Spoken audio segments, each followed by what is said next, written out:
51. Simha's question concerning annihilation.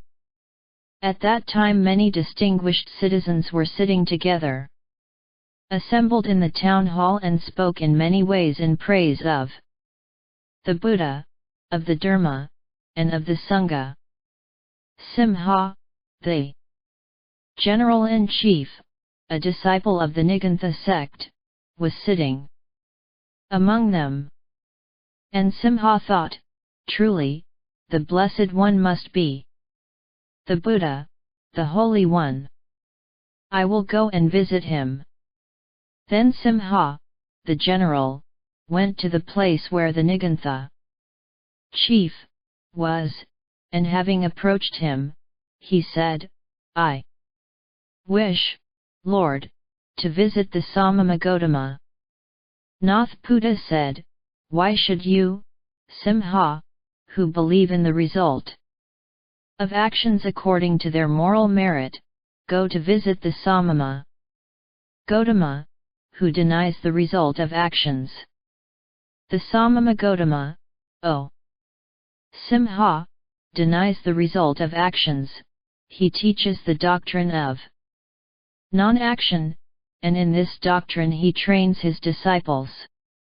Then the desire to go and visit the Blessed One, which had arisen in Simha, the general, abated. Hearing again the praise of the Buddha, of the Dharma, and of the Sangha, Simha asked the Nigantha chief a second time, and again. Nath Buddha persuaded him not to go. When a third time the general heard some men of distinction extol the merits of the Buddha, the Dharma, and the Sangha, the general thought, truly the Samama Gautama must be the Holy Buddha.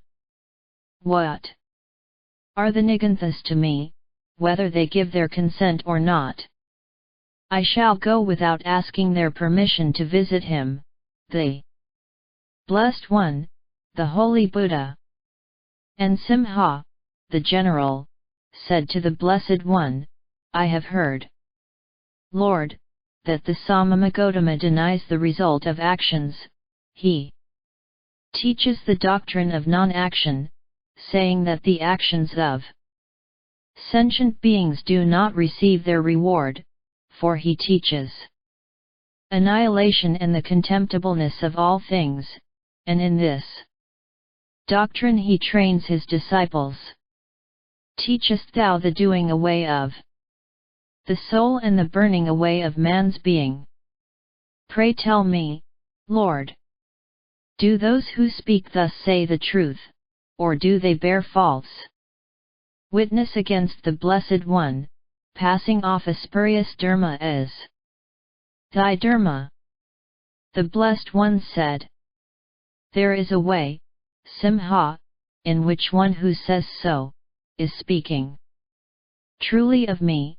On the other hand, Simha, there is a way in which one who says the opposite is speaking truly of me, too. Listen, and I will tell thee.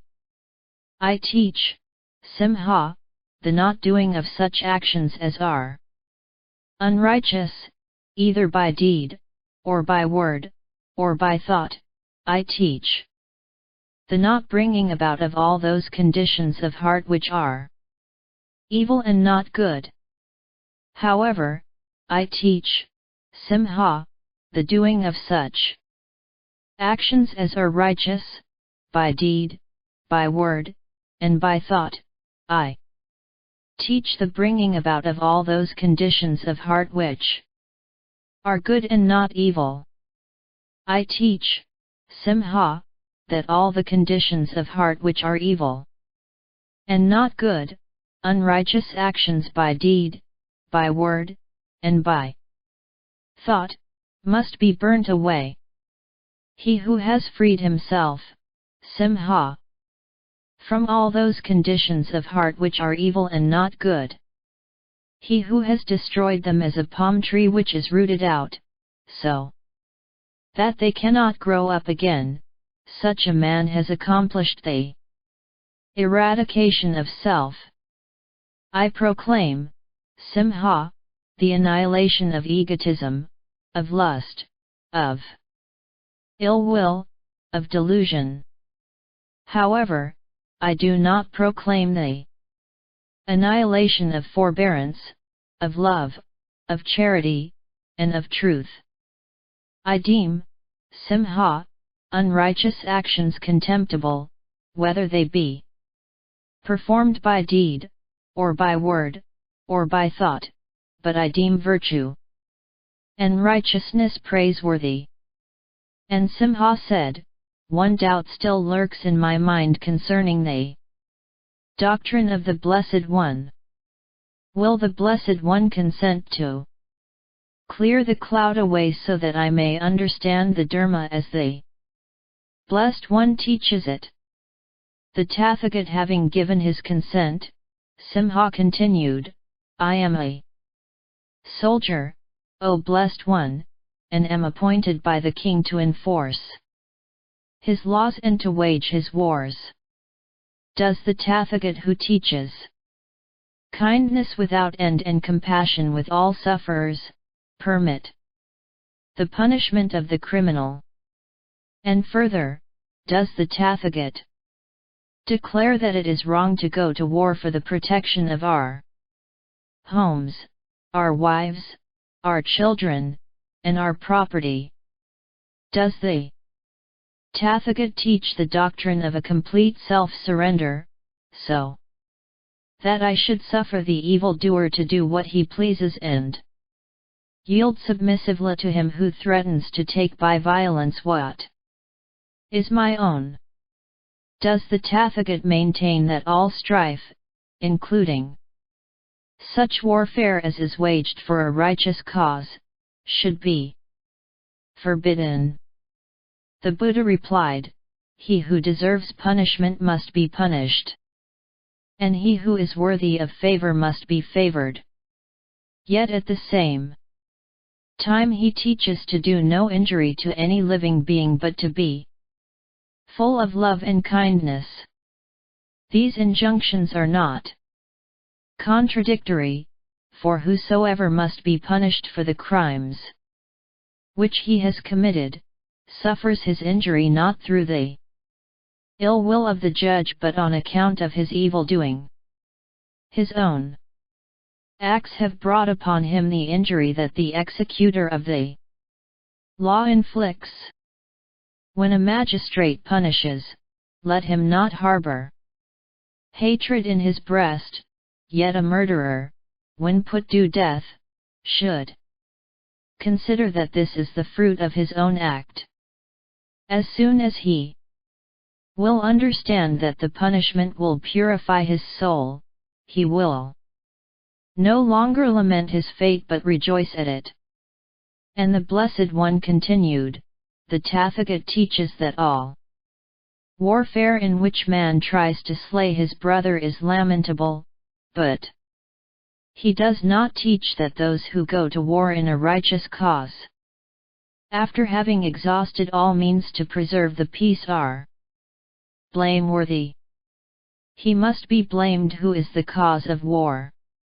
The Tathagat teaches a complete surrender of self, but he does not teach a surrender of anything to those powers that are evil, be they men or gods or the elements of nature.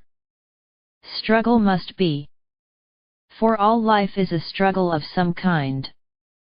But he that struggles should look to it lest he struggle in the interest of self against truth and righteousness. He who struggles in the interest of self, so that he himself may be great or powerful or rich or famous, will have no reward, but he who struggles for righteousness and truth, will have great reward, for even his defeat will be a victory. Self is not a fit vessel to receive any great success. Self is small and brittle and its contents will soon be spilt for the benefit, and perhaps also for the curse, of others. Truth, however, is large enough to receive the yearnings and aspirations of all selves, and when the selves break like soap bubbles, their contents will be preserved, and in the truth they will lead a life everlasting. He who goeth to battle, O Simha, even though it be in a righteous cause, must be prepared to be slain by his enemies, for that is the destiny of warriors, and should his fate overtake him, he has no reason for complaint. But he who is victorious should remember the instability of earthly things. His success may be great, but be it ever so great, the wheel of fortune may turn again and bring him down into the dust. However, if he moderates himself and, extinguishing all hatred in his heart, lifts his downtrodden adversary up and says to him, "Come now and make peace and let us be brothers," he will gain a victory that is not a transient success, for its fruits will remain forever. Great is a successful general, O Simha, but he who has conquered self is the greater victor. The doctrine of the conquest of self, O Simha, is not taught to destroy the souls of men, but to preserve them. He who has conquered self is more fit to live, to be successful, and to gain victories than he who is the slave of self. He whose mind is free from the illusion of self, will stand and not fall in the battle of life. He whose intentions are righteousness and justice, will meet with no failure, but be successful in his enterprises, and his success will endure. He who harbors in his heart love of truth will live and not die, for he has drunk the water of immortality. Struggle then, O general, courageously, and fight thy battles vigorously, but be a soldier of truth, and the Tathagat will bless thee. When the Blessed One had spoken thus, Simha, the general, said, "Glorious Lord, glorious Lord! Thou hast revealed the truth. Great is the doctrine of the Blessed One. Thou, indeed, art the Buddha, the Tathagat, the Holy One. Thou art the teacher of mankind. Thou showest us the road of salvation, for this indeed is true deliverance. He who follows thee will not miss the light. To enlighten his path, he will find blessedness and peace.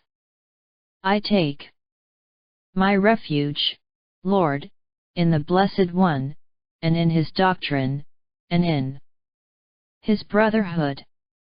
May the Blessed One receive me from this day forth while my life lasts as a disciple who has taken refuge in him." And the Blessed One said, "Consider first, Simha, what thou doest. It is becoming that persons of rank like thyself should do nothing without due consideration." Simha's faith in the Blessed One increased. He replied, "Had other teachers, Lord, succeeded in making me their disciple, they would carry around their banners through the whole city of Vaishali, shouting, 'Simha, the general has become our disciple.' For the second time, Lord, I take my refuge in the Blessed One. And in the Dharma, and in the Sangha, may the Blessed One receive me from this day forth while my life lasts as a disciple who has taken his refuge in him." Said the Blessed One, "For a long time, Simha, offerings have been given to the Niganthas in thy house. Thou shouldst Therefore deem it right also in the future to give them food when they come to thee on their alms pilgrimage." And Simha's heart was filled with joy. He said, "I have been told, Lord, the Samama Gautama says, to me alone and to nobody else should gifts be given. My pupils alone and the pupils of no one else should receive offerings. But the Blessed One exhorts me to give also to the Niganthas." Well, Lord, we shall see what is seasonable. For the third time, Lord, I take my refuge in thee. Blessed One, and in his Dharma, and in his fraternity. 52. All existence is spiritual. And there was an officer among the retinue of Simha who had heard of the discourses of the Blessed One, and there was some doubt left in his heart. This man came to the Blessed One and said, "It is said, O Lord, that the Samama Gautama denies the existence of the soul. Do they who say so speak the truth, or do they bear false witness against the Blessed One?" And the Blessed One said, "There is a way in which those who say so are speaking truly of me, on the other hand, there is a way in which those who say so do not speak truly of me. The Tathagata teaches that there is no self. He who says that the soul is his self and that the self is the thinker of our thoughts and the actor of our deeds, teaches a wrong doctrine, which leads to confusion and darkness. On the other hand, the Tathagata teaches that there is mind. He who understands by soul-mind, and says that mind exists, teaches the truth which leads to clearness and enlightenment." The officer said, "Does, then, the Tathagata maintain that two things exist? That which we perceive with our senses and that which is mental?" Said the Blessed One, "Verily, I say unto thee, thy mind is spiritual, but neither is the sense perceived void of spirituality. The Bodhi is eternal and it dominates all existence, as the good law guiding all beings in their search for truth. It changes brute nature into mind, and there is no being that cannot be transformed into a vessel of truth." 53. Identity and non-identity. Kudadanta, the head of the Brahmins in the village of Dhanmati, having approached the Blessed One respectfully, greeted him and said, "I am told, O Samama, that thou art the Buddha, the Holy One, the All-Knowing, the Lord of the world. But if thou wert the Buddha, wouldst thou not come like a king in all thy glory and power?" Said the Blessed One, "Thine eyes are holden. If the eye of thy mind were undimmed thou couldst see the glory and the power of truth." Said Kudadanta, "Show me the truth and I shall see it. But thy doctrine is without consistency. If it were consistent, it would stand, but as it is not, it will pass away." The Blessed One replied, "The truth will never pass away." Kudadanta said, "I am told that thou teachest the law, yet thou tearest down religion. Thy disciples despise rites and abandon immolation, but reverence for the gods can be shown only by sacrifices. The very nature of religion consists in worship and sacrifice." Said the Buddha, "Greater than the immolation of bullocks is the sacrifice of self. He who offers to the gods his evil desires will see the uselessness of slaughtering animals at the altar. Blood has no cleansing power, but the eradication of lust will make the heart pure. Better than worshipping gods is obedience to the laws of righteousness. Kudadanta, being of a religious disposition and anxious about his fate after death, had sacrificed countless victims. Now he saw the folly of atonement by blood. Not yet satisfied, however, with the teachings of the Tathagata, Kudadanta continued, "Thou believest, O Master, that beings are reborn, that they migrate in the evolution of life, and that subject to the law of karma we must reap what we sow, yet thou teachest the non-existence of the soul. Thy disciples praise utter self-extinction as the highest bliss of nirvana. If I am merely a combination of the sankharas, my existence will cease when I die. If I am merely a compound of sensations and ideas and desires, whither can I go at the dissolution of the body?" Said the Blessed One, "O Brahman, thou art religious and earnest. Thou art seriously concerned about thy soul.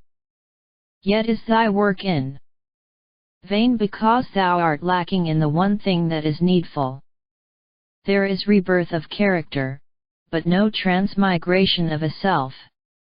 Thy thought forms reappear, but there is no ego entity transferred.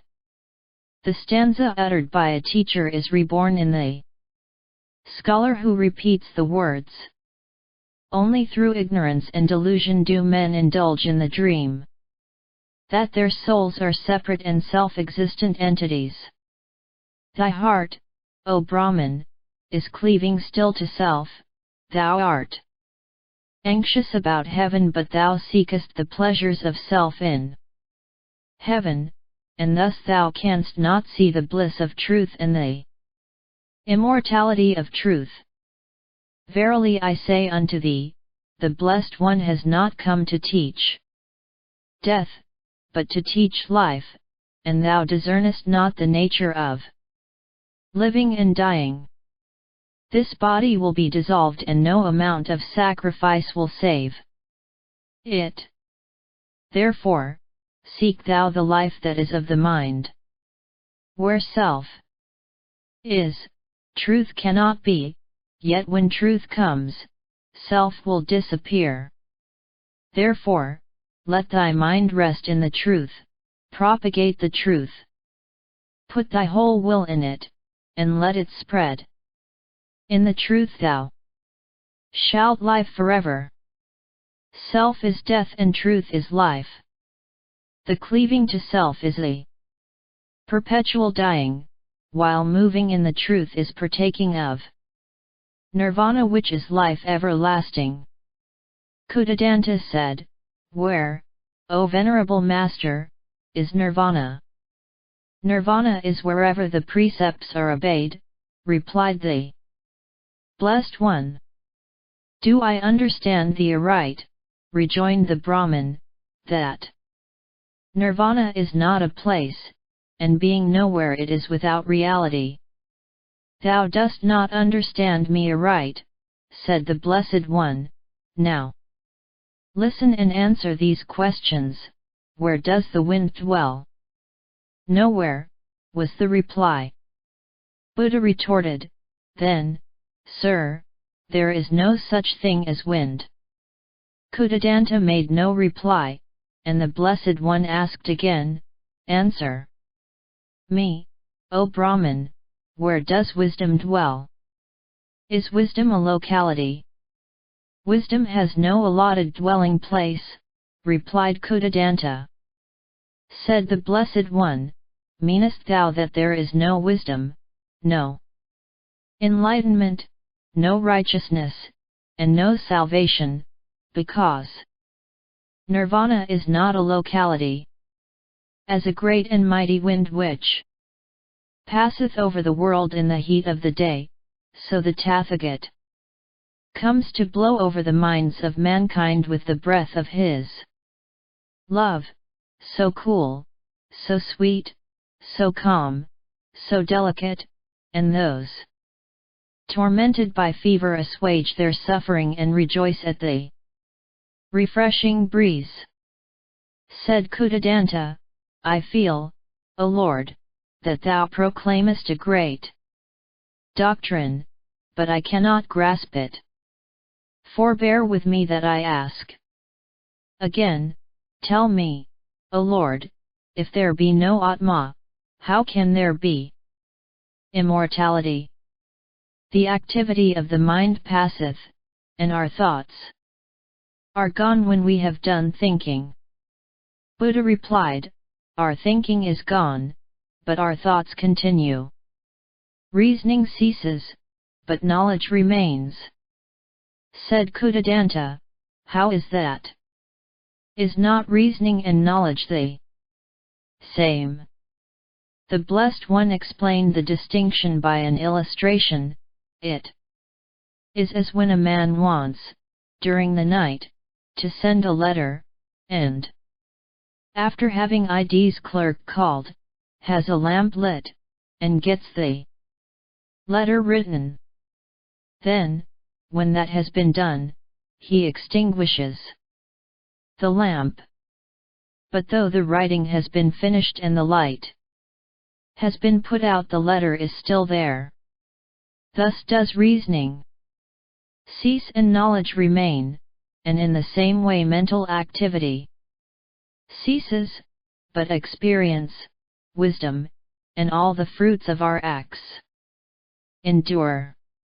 Kudadanta continued, tell me, O Lord, pray tell me, where, if the sankras are dissolved, is the identity of myself?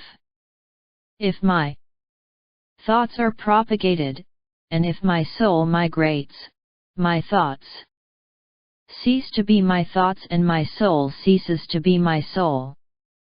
Give me an illustration, but pray, O Lord, tell me, where is the identity of myself? Said the Blessed One, suppose a man were to light a lamp, would it burn the night through? Yes, it might do so, was the reply. Now, is it the same flame that burns in the first watch of the night as in the second? Kudadanta hesitated.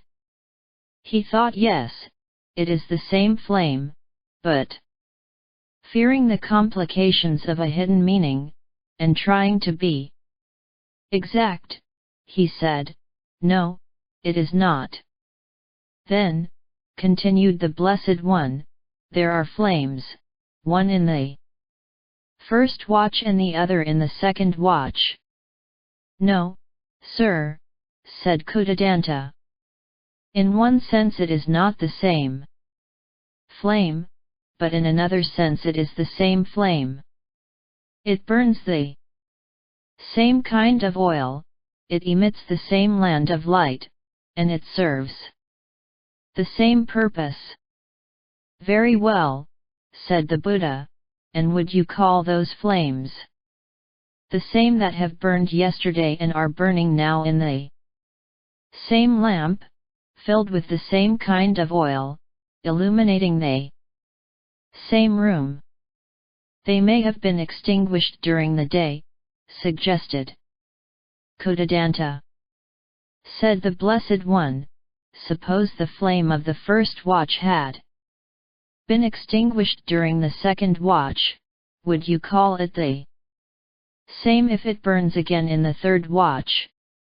Replied Kudadanta, in one sense it is a different flame, in another it is not. The Tathagat asked again, has the time that elapsed during the extinction of the flame anything to do with its identity or non-identity? No, sir, said the Brahmin, it has not. There is a difference and an identity, whether many years elapsed or only 1 second. And also whether the lamp has been extinguished in the meantime, or not. Well, then, we agree that the flame of today is in a certain sense the same as the flame of yesterday, and in another sense it is different at every moment. Moreover, the flames of the same kind, illuminating with equal power the same land of rooms, are, in a certain sense, the same. Yes, sir, replied Kudadanta. The Blessed One continued, now, suppose there is a man who feels like thyself, thinks like thyself, and acts like thyself. Is he not the same man as thou? No, sir, interrupted Kudadanta. Said the Buddha, dost thou deny that the same logic holds good for thyself that holds good for the things of the world? Kudadanta bethought himself and rejoined slowly, no, I do not. The same logic holds good universally, but there is a peculiarity about myself which renders it altogether different from everything else and also from other selves. There may be another man who feels exactly like me, thinks like me, and acts like me. Suppose even he had the same name and the same kind of possessions, he would not be myself. True, Kudadanta, answered Buddha, he would not be thyself. Now, tell me, is the person who goes to school one, and that same person when he has finished his schooling another? Is it one who commits a crime, another who is punished by having his hands and feet cut off? They are the same, was the reply. Then sameness is constituted by continuity only, asked the Tathagata.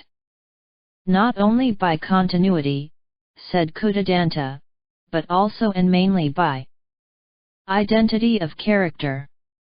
Very well, concluded the Buddha, then thou agreest that persons can be the same, in the same sense as two flames of the same kind are called the same, and thou must recognize that in this sense another man of the same character and product of the same karma is the same as thou.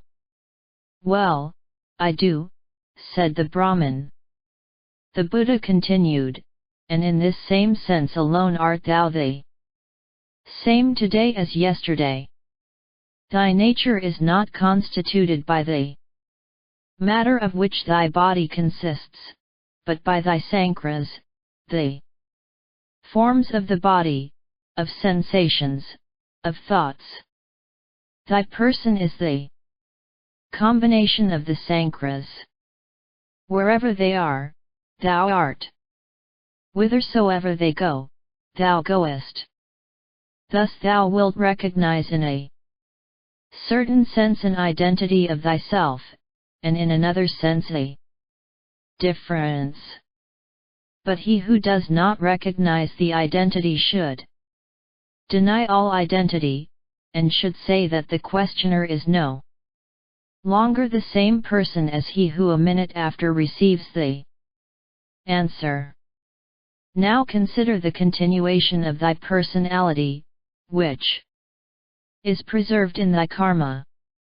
Dost thou call it death and annihilation, or fife and continued life? I call it life and continued life, rejoined Kudadanta, for it is the continuation of my existence, but I do not care for that kind of continuation. All I care for is the continuation of self. In the other sense, which makes of every man, whether identical with me or not, an altogether different person. Very well, said Buddha. This is what thou desirest, and this is the cleaving to self. This is thy error. All compound things are transitory, they grow and they decay. All compound things are subject to pain, they will be separated from what they love and be joined to what they abhor. All compound things lack a self, an Atma, an ego. How is that? Asked Kudadanta. Where is thyself? Asked the Buddha. And when Kudadanta made no reply, he continued, thyself to which thou cleavest is a constant change. Years ago thou wast a small babe, then thou wast a boy, then a youth, and now thou art a man. Is there any identity of the babe and the man? There is an identity in a certain sense only. Indeed, there is more identity between the flames of the first and the third watch, even though the lamp might have been extinguished during the second watch. Now which is thy true self, that of yesterday, that of today, or that of tomorrow, for the preservation of which thou clamorest? Kudadanta was bewildered. Lord of the world, he said, I see my error, but I am still confused. The Tathagat continued, it is by a process of evolution that Sankharas come to be. There is no Sankhara which has sprung into being without a gradual becoming. Thy Sankharas are the product of thy deeds in former existences. The combination of thy Sankharas is thyself. Wheresoever they are impressed, thither thy self migrates. In thy Sankharas thou wilt continue to live, and thou wilt reap in future existences the harvest sown now and in the past. Verily, O Lord, rejoined Kudadanta, this is not a fair retribution. I cannot recognize the justice that others after me will reap what I am sowing now. The Blessed One waited a moment and then replied, is all teaching in vain? Dost thou not understand that those others are thou thyself? Thou thyself wilt reap what thou sowest, not others. Think of a man who is ill-bred and destitute, suffering from the wretchedness of his condition. As a boy he was slothful and indolent, and when he grew up he had not learned a craft to earn a living. Wouldst thou say his misery is not the product of his own action, because the adult is no longer the same person as was the boy? Verily, I say unto thee, not in the heavens, not in the midst of the sea, not if thou hidest thyself away in the clefts of the mountains, wilt thou find a place where thou canst escape the fruit of thine evil actions. At the same time thou art sure to receive the blessings of thy good actions. The man who has long been traveling and who returns home in safety, the welcome of kinsfolk, friends, and acquaintances awaits. So, the fruits of his good works bid him welcome who has walked in the path of righteousness, when he passes over from the present life into the hereafter. Kudadanta said, I have faith in the glory and excellency of thy doctrines. My eye cannot as yet endure the light, but I now understand that there is no self, and the truth dawns upon me. Sacrifices cannot save, and invocations are idle talk. But how shall I find the path to life everlasting? I know all the Vedas by heart and have not found the truth. Said the Buddha, learning is a good thing, but it availeth not. True wisdom can be acquired by practice only. Practice the truth, that thy brother is the same as thou. Walk in the noble path of righteousness, and thou wilt understand that while there is death in self, there is immortality in truth. Said Kudadanta, let me take my refuge in the Blessed One, in the Dharma, and in the brotherhood. Accept me as thy disciple and let me partake of the bliss of immortality. 54. The Buddha omnipresent and the Blessed One thus addressed the brethren. Those only who do not believe, call me Gautama, but you call me the Buddha, the Blessed One, the Teacher.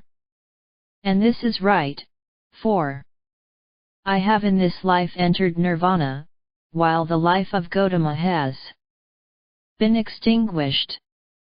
Self has disappeared and the truth has taken its abode in me. This body of mine is Gautama's body, and it will be dissolved in due time, and after its dissolution no one, neither God nor man, will see Gautama again. But the truth remains. The Buddha will not die, the Buddha will continue to live in the holy body of the law. The extinction of the Blessed One will be by that passing away, in which nothing remains that could tend to the formation of another self. Nor will it be possible to point out the Blessed One as being here or there. But it will be like a flame in a great body of blazing fire. That flame has ceased, it has vanished, and it cannot be said that it is here or there. In the body of the Dharma, however, the Blessed One can be pointed out. For the Dharma has been preached by the Blessed One. Ye are my children, I am your Father, through me have ye been released from your sufferings. I myself, having reached the other shore, help others to cross the stream. I myself, having attained salvation, am a savior of others. Being comforted, I comfort others and lead them to the place of refuge. I shall fill with joy all the beings whose limbs languish. I shall give happiness to those who are dying from distress. I shall extend to them succor and deliverance. I was born into the world as the King of Truth for the salvation of the world. The subject on which I meditate is truth. The practice to which I devote myself is truth. The topic of my conversation is truth. My thoughts are always in the truth. For, lo, myself has become the truth. Whosoever comprehendeth the truth will see the Blessed One, for the truth has been preached by the Blessed One. 55. One essence, one law, one aim. And the Tathagata addressed the Venerable Kassapa, to dispel the uncertainty and doubt of his mind, and he said, all things are made of one essence, yet things are different according to the forms which they assume under different impressions. As they form themselves so they act, and as they act so they are. It is, Kassapa, as if a potter made different vessels out of the same clay. Some of these pots are to contain sugar, others rice, others curds and milk, others still are vessels of impurity. There is no diversity in the clay used, the diversity of the pots is only due to the molding hands of the potter who shapes them, for the various uses that circumstances may require. And as all things originate from one essence, so they are. developing according to one law, and they are destined to one aim, which is nirvana. Nirvana comes to thee, Kassapa, when thou understandest thoroughly, and when thou livest according to thy understanding, that all things are of one essence and that there is but one law. Hence, there is but one nirvana as there is but one truth, not two or three. And the Tathagata is the same unto all beings, differing in his attitude only in so far as all beings are different. The Tathagata recreates the whole world like a cloud shedding its waters without distinction. He has the same sentiments for the high as for the low, for the wise as for the ignorant, for the noble-minded as for the immoral. The great cloud full of rain comes up in this wide universe, covering all countries and oceans to pour down its rain.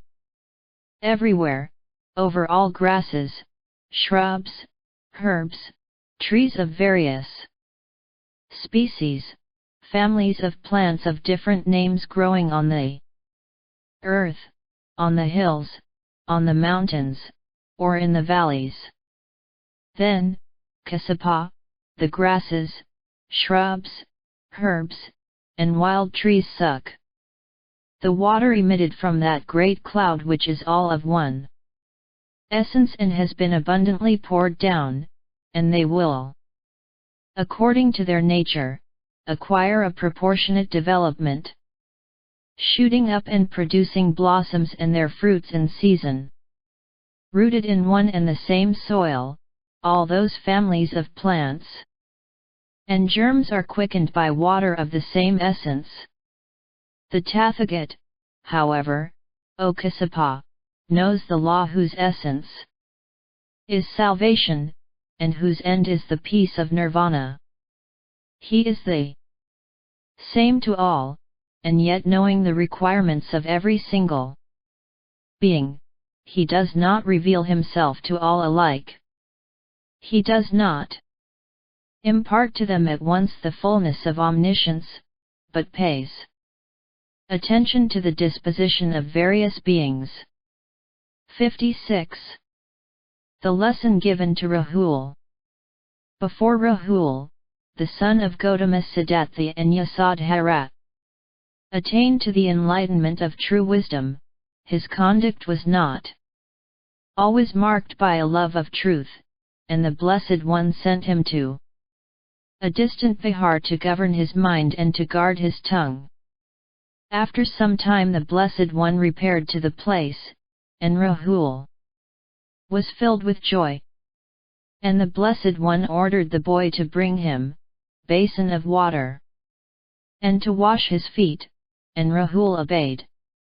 When Rahul had washed the Tathagata's feet, the Blessed One asked, "Is the water now fit for drinking?" "No, my lord," replied the boy, "the water is denied." Then the Blessed One said, "Now consider thine own case. Although thou art my son, and the grandchild of a king, although thou art a samama who has voluntarily given up everything, thou art unable to guard thy tongue from untruth, and thus defilest thou thy mind." And when the water had been poured away, the Blessed One asked again, "Is this vessel now fit for holding water to drink?" "No, my lord," replied Rahul, "the vessel, too, has become unclean." And the Blessed One said, "Now consider thine own case. Although thou wearest the yellow robe, art thou fit for any high purpose? When thou hast become unclean like this vessel?" Then the Blessed One, lifting up the empty basin and whirling it round, asked, "Art thou not afraid lest it should fall and break?"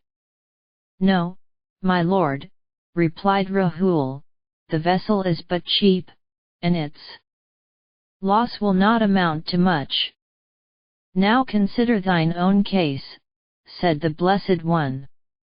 Thou art whirled about in endless eddies of transmigration, and as thy body is made of the same substance as other material things that will crumble to dust, there is no loss if it be broken. He who is given to speaking untruths is an object of contempt to the wise. Rahul was filled with shame, and the Blessed One addressed him.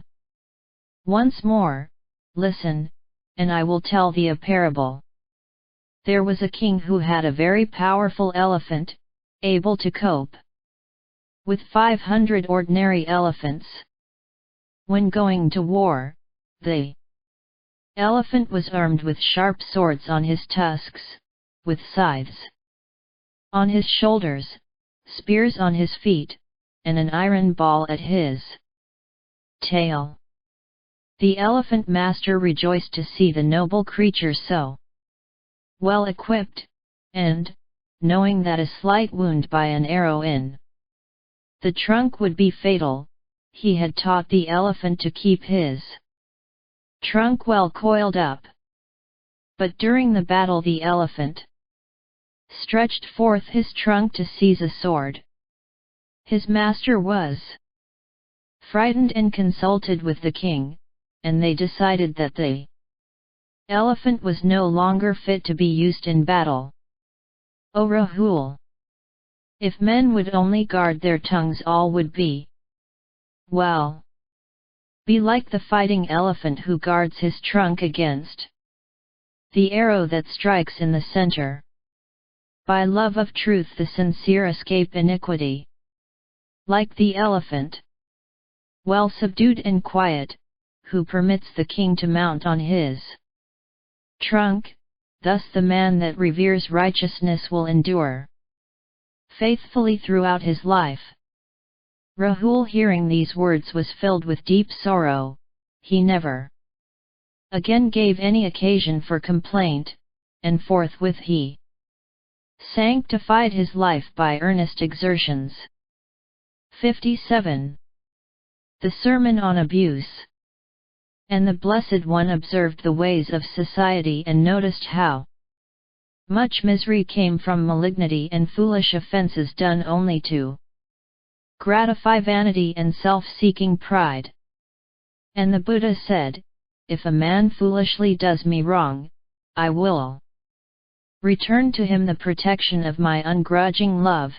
The more evil comes from him, the more good shall go from me. The fragrance of goodness always comes to me, and the harmful air of evil goes to him. A foolish man, learning that the Buddha observed the principle of great love which commends the return of good for evil, came and abused him. The Buddha was silent, pitying his folly. When the man had finished his abuse, the Buddha asked him, saying, Son, if a man declined to accept a present made to him, to whom would it belong? And he answered, in that case it would belong to the man who offered it. My son, said the Buddha, thou hast railed at me, but I decline to accept thy abuse, and request thee to keep it thyself. Will it not be a source of misery to thee? As the echo belongs to the sound, and the shadow to the substance, so misery will overtake the evildoer without fail. The abuser made no reply, and Buddha continued. A wicked man who reproaches a virtuous one is like one who looks up and spits at heaven. The spittle soils not the heaven, but comes back and defile his own person. The slanderer is like one who flings dust at another when the wind is contrary. The dust does but return on him who threw it. The virtuous man cannot be hurt, and the misery that the other would inflict comes back on himself.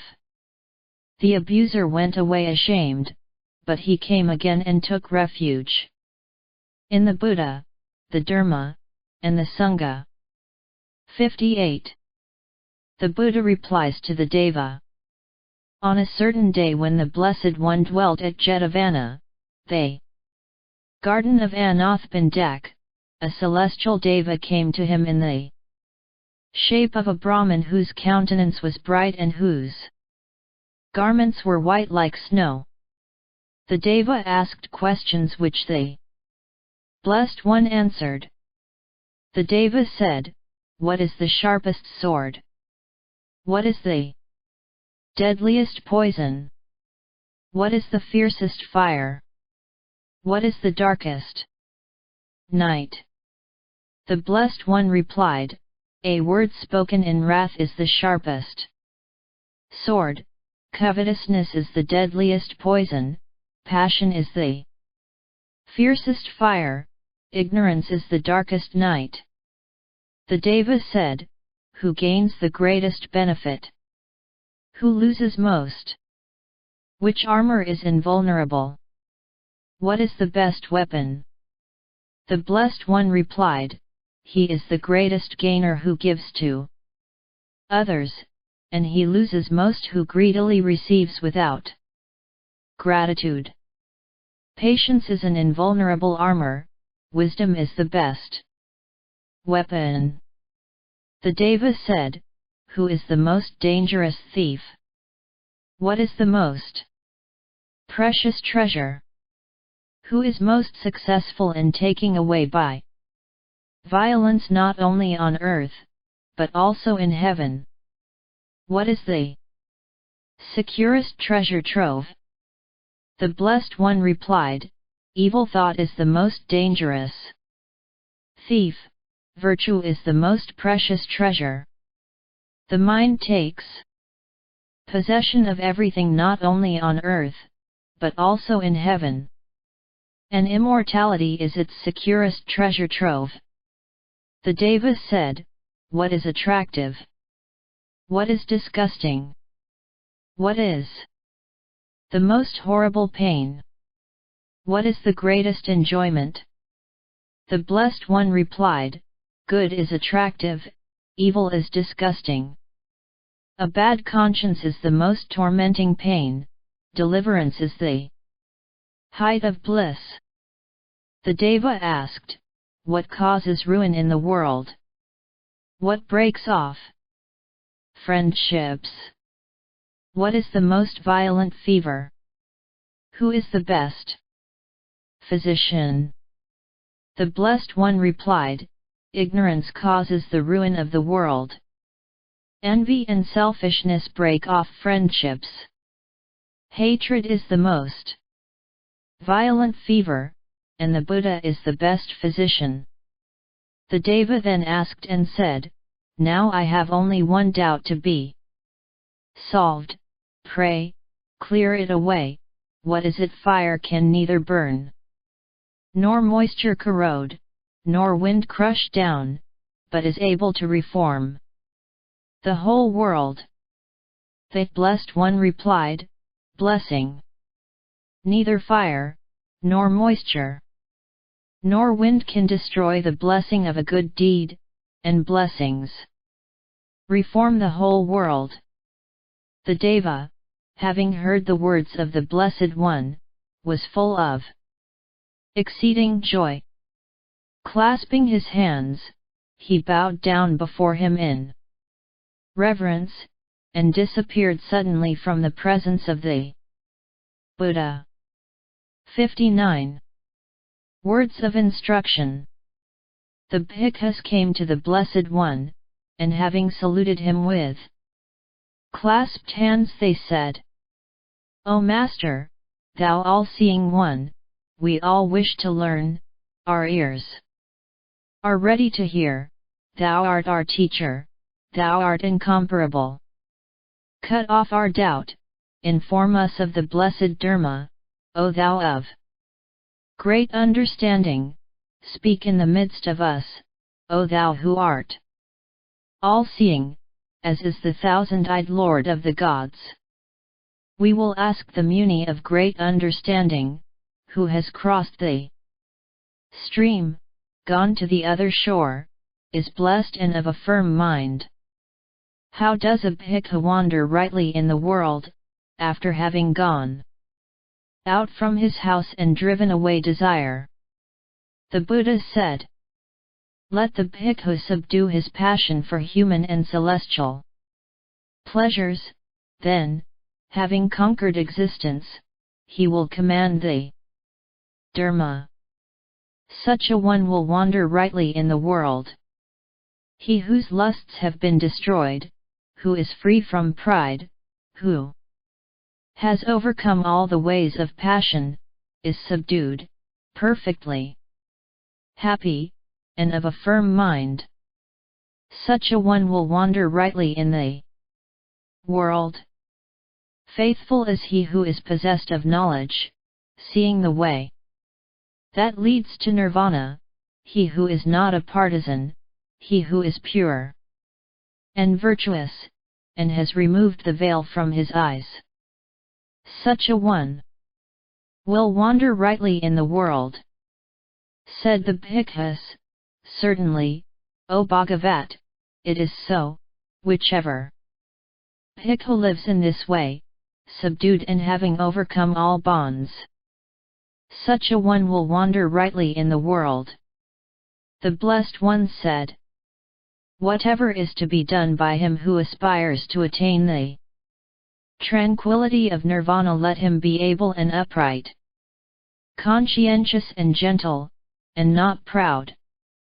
Let a man's pleasure be the Dharma, let him delight in the Dharma, let him stand fast in the Dharma, let him know how to inquire into the Dharma, let him not raise any dispute that pollutes the Dharma, and let him spend his time in pondering on the well-spoken truths of the Dharma. A treasure that is laid up in a deep pit profits nothing and may easily be lost. The real treasure that is laid up through charity and piety, temperance, self-control, or deeds of merit, is hid secure and cannot pass away. It is never gained by despoiling or wronging others, and no thief can steal it. A man, when he dies, must leave the fleeting wealth of the world, but this treasure of virtuous acts he takes with him. Let the wise do good deeds, they are a treasure that can never be lost. And the bhikkhus praised the wisdom of the Tathagat. Thou hast passed beyond pain, thou art holy, O enlightened one. We consider thee one that has destroyed his passions. Thou art glorious, thoughtful, and of great understanding. O thou who puttiest an end to pain, thou hast carried us across our doubt. Because thou sawst our longing and carriedst us across our doubt, adoration be to thee, O Muni, who hast attained the highest good in the ways of wisdom. The doubt we had before, thou hast cleared away, O thou clearly seeing one, surely thou art a great thinker, perfectly enlightened, there is no obstacle for thee.